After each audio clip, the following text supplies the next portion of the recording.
Nosotros somos el grupo número 5, compuesto por María Alejandra Espinosa. Buenas tardes, mi nombre es Gerson Obando. Hola, soy Valeria Monge. Nosotros vamos a hablar un poco acerca del prime rate, conocido también como tasa prima en español, el cual es un tipo de interés que se maneja en las entidades financieras. Y además vamos a abarcar un poco la relación que tiene esta con el país.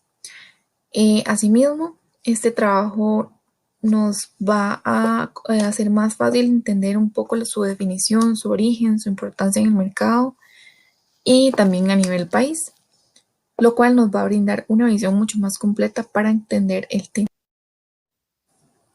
Primeramente, entendemos el prime rate como un tipo de interés utilizado como referente en términos de operaciones comerciales, el cual es un tipo de interés mínimo que determinada entidad financiera puede llegar a cobrar. Se impone a aquellos clientes que signifiquen un menor riesgo crediticio, o bien que cuenten con un capital suficiente o solvencia que brinde la seguridad para ellas. Según el periódico Wall Street, es la tasa sobre préstamos corporativos publicada por al menos 70% de los 10 bancos más grandes del país. Podemos encontrar dentro de su cálculo es la particularidad de que si la prime rate se encuentra en un porcentaje determinado, las entidades financieras pueden realizar el ajuste pertinente adicional. Esto con base al riesgo que signifique para ellos el cliente. Además, si se trata de una entidad o una empresa consolidada, la entidad financiera o bancaria puede cobrar un porcentaje menor que al que se le cobraría a una empresa pequeña y con poco capital. Por otro lado, surge la interrogante: ¿quién es el encargado de fijar la tasa prime rate? A lo que podemos responder que no existe un ente que establezca esa tasa, ya que es un promedio obtenido de las principales entidades bancarias ubicadas en Estados Unidos. Sin embargo, el periódico The Wall Street Journal se encarga de publicar diariamente esta cifra, y por lo general esta es la que es más comúnmente utilizada. Cada institución o ente financiero fija su propia tasa, como anteriormente mencionábamos, tomando como base la publicación de este periódico. De la misma manera surge el interrogante del origen del prime rate como tal. Se entiende que esta tasa es principalmente determinada por la tasa de fondos federales, o Federal Funds Rate, lo que corresponde a los intereses con base en lo que se prestan las entidades bancarias entre sí en los Estados Unidos.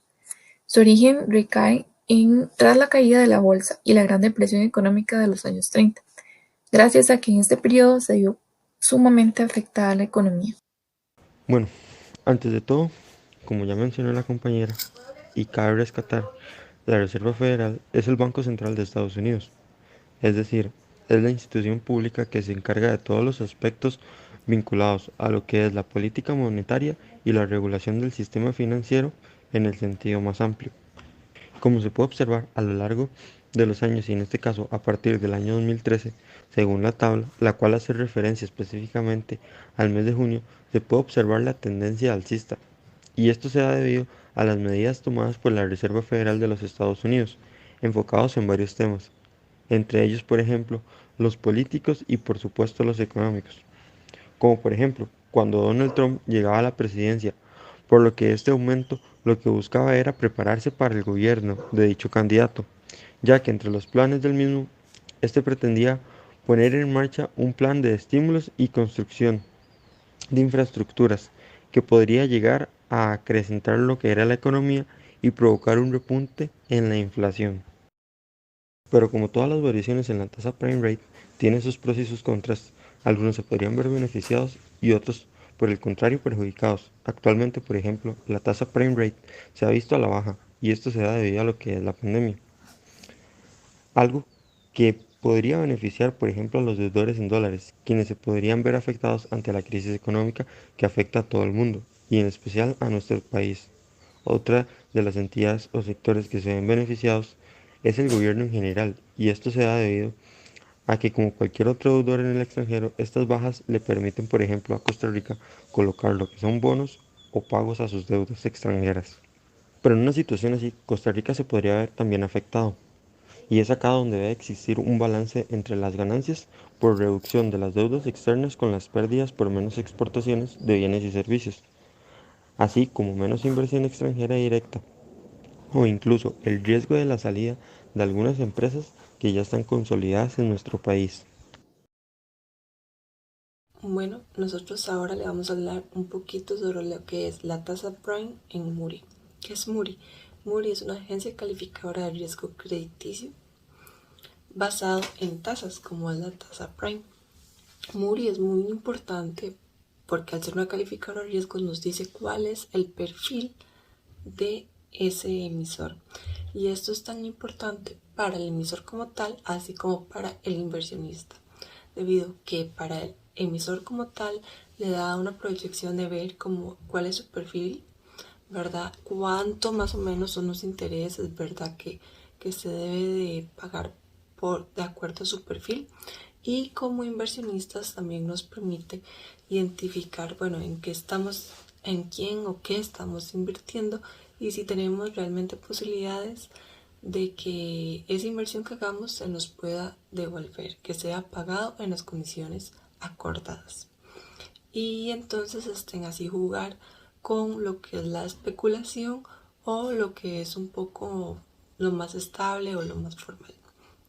Bueno, Moody tiene tres niveles, tres categorías, Prime 1, Prime 2, Prime 3, y lo divide en corto plazo y en largo plazo. En corto plazo, la Prime 1 sería lo superior, como lo muestra el cuadro, y esto básicamente es un emisor que podemos estar casi que seguros que nos va a pagar. Bueno, para empezar, corto plazo es menos de un año, igual o menor a un año. Entonces, el Prime 1, el emisor nos estaría casi que asegurando esa categoría, que el emisor es capaz de pagarnos el capital y los intereses en menos de un año. En cuanto al Prime 2 y Prime 3 a corto plazo, esto lo que nos está diciendo básicamente es que el emisor es capaz de responder ante sus compromisos en menos de un año. No necesariamente que nos va a pagar capital e intereses, pero sí que va a responder a los compromisos en menos de un año. Luego tenemos a largo plazo, donde empieza con una calificación con un AAA. Esto básicamente nos dice que si bien no está exento del riesgo, porque todas las inversiones tienen un riesgo, el emisor es muy seguro y tiene muy muchas posibilidades de que nos devuelva. Y por último tenemos lo que es la categoría BAA, que esto es, bueno, es una degradación de las categorías, ¿verdad? Y en esa categoría estamos manejando como inversionistas un riesgo moderado. Es decir, no es totalmente certero, hay ya un riesgo que debemos de tomar en cuenta, pero aún aquí no es como especulativo, comienza a ser especulativo, pero son las categorías B, A hasta la C, donde son especulativas, donde ahí sí que nadie nos puede asegurar si esa inversión se va a lograr llegar a cancelar, es decir, si el emisor va a lograr cumplir con lo estipulado, cumplir con lo que nos tiene que pagar. Entonces, eso sería por esta parte. Muchas gracias. Para finalizar, podríamos afirmar con exactitud que la tasa Prime, de la cual hemos estado hablando, es una completa incertidumbre, pues no sabemos con certeza cuándo va a estar a la baja o cuándo a la alza, pero sí podemos oponer al respecto, con base en las situaciones que afrontan los países, como lo es en este caso Estados Unidos, y con la ayuda de las compañías calificadoras de riesgo, como lo mencionamos anteriormente. Además, estas situaciones nos van a permitir tomar ventaja del entorno en el que vivimos, ya sea para decidir sobre algún crédito en dólares o en colones, o más bien para descartarlo. También podemos decidir a nivel personal si invertir a nivel nacional o en el extranjero, a nivel de gobierno prever situaciones difíciles y mantener una equidad entre lo que son las pérdidas que podrían afrontar ante alguna crisis con la disminución de entradas al país y reducción de pago de deudas extranjeras basadas en lo que es la tasa prime rate. Muchas gracias.